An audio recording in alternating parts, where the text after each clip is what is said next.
আল্লাহ বলে, বন্ধু আপনি এবার বলে দেন, জান্নাতের কথা শুননা যদি আমার কোনো বান্দা মনে মনে ভাবে যে আল্লাহ কথা তো ভালো, জান্নাতে তো যাওয়া দরকার, যাইতে তো মন চায়, তা আমি যে পরিমাণ গুনাহ করছি হুজুর, যে পরিমাণ নাফরমানি করছি, আমি কেমনে যাবো?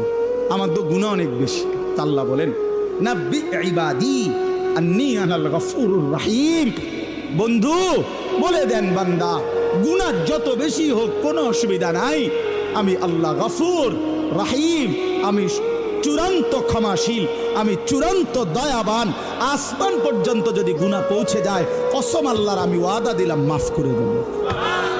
শুধু গুনাহ ছেড়ে দাও, আমার কাছে ফিরে আসো, চোখের পানি ফেলে মাফ চাও, আর করবা না, ওয়াদা দাও, আমি 90 বছরের গুনাহ একসাথে মাফ করে দেব। মাফ করে দেব। তোমার জন্যই তো বানাইছিলাম জান্নাত বান্দা, আমি রাখতে দিয়ে লাভ কি? আমি তো দিতেই চাই। ওয়া আন্না আযাবি হুয়াল আযাবুল আলীম, এই সর্বশেষ আল্লাহ বলছে